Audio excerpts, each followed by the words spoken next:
ଯେତେବେଳେ ଲକ୍ଷ୍ମୀଙ୍କର ବିବାହ ପାଇଁ ସବୁକିଛି ପ୍ରସ୍ତୁତି ସରି ଯାଉଛି ବା ସେତିକିବେଳେ ଏପଟେ ସିଆ ତାଙ୍କର ଯାଉଛନ୍ତି ଲକ୍ଷ୍ମୀଙ୍କ ପାଖକୁ ଏବଂ ସେ ଲକ୍ଷ୍ମୀକୁ ବଧୂ ବେଶରେ ଦେଖିକି ବହୁତ ଖୁସି ହେଇଯାଉଛନ୍ତି ଏବଂ ଲକ୍ଷ୍ମୀକୁ କହୁଛନ୍ତି, ଦିଦି ସତରେ ତୁ ବୋହୂ ବେଶରେ ନା ବହୁତ ସୁନ୍ଦର ଦେଖାଯାଉଛି, ମୋ ଦିଦିକୁ କାହାର ନଜର ନ ଲାଗୁ। ଏମିତି କହିକି ଏପଟେ ସିଆ ତାଙ୍କର କହୁଛନ୍ତି ଲକ୍ଷ୍ମୀକୁ। ସେତିକିବେଳେ ଏପଟେ ଲକ୍ଷ୍ମୀ ତାଙ୍କର କହୁଛନ୍ତି ସିଆକୁ, ସିଆ ତୁ ସବୁବେଳେ ନା ଏମିତି କଥାବାର୍ତ୍ତା କରିବୁନି, ମୋତେ ତୋର ଏ ଛୋଟ ପିଲା ପରିକା କଥା ନା ମୋତେ ଶୁଣିଲେ ନା ବହୁତ ହସ ମାଡ଼େ।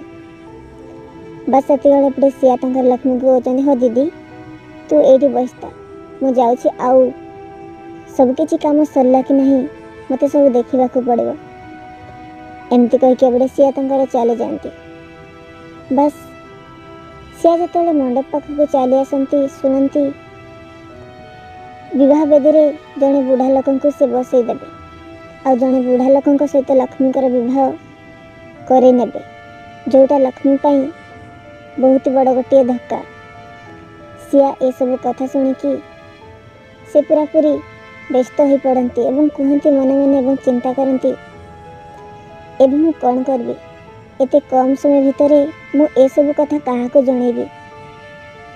କେମିତି ଦିର ବିବାହକୁ ଭାଙ୍ଗିଦେବି ଏବଂ ସବୁ କଥା ସମସ୍ତଙ୍କୁ ଜଣେଇଦେବି? ହେଲେ ଏବେ ତ ସମସ୍ତେ ଗେଷ୍ଟ ଆସିଗଲେଣି, ମୋତେ ଏବେ କ'ଣ କରିବାକୁ ପଡ଼ିବ? ଏମିତି କହିକି ଟେନସନରେ ତାଙ୍କର ଥାନ୍ତି ସିଆ। ବାସ୍ ସେଇ ସମୟରେ ପହଞ୍ଚି ଯାଆନ୍ତି ରାମ ଏବଂ ସିଆକୁ କୁହନ୍ତି, ଆଚ୍ଛା ସିଆ କ'ଣ ହେଇଛି? ତ ଦିକର ବାହାଘର, ତୁ ଟେନସନରେ ଥିଲା ପରି ଲାଗୁଛୁ, କ'ଣ କିଛି ଅସୁବିଧା ହେଇଛି କି? ସିଆ ତାଙ୍କର ରାମକୁ ବେଷ୍ଟ ଫ୍ରେଣ୍ଡ ବୋଲି ମାନନ୍ତି ଏବଂ ରାମକୁ ମନ ଖୋଲି ସବୁ ସତ କଥା କହିଦିଅନ୍ତି। ଆପଣମାନେ ଆସନ୍ତାକାଲି ଦେଖିବା ପାଇଁ ପାଇବେ କ'ଣ ରାମ ସିଆ ଲକ୍ଷ୍ମୀଙ୍କର ବିବାହକୁ ଭାଙ୍ଗି ପାରିବେ ନା ବୁଢ଼ା ସହିତ ଲକ୍ଷ୍ମୀଙ୍କର ବିବାହ ହେଇଯିବ।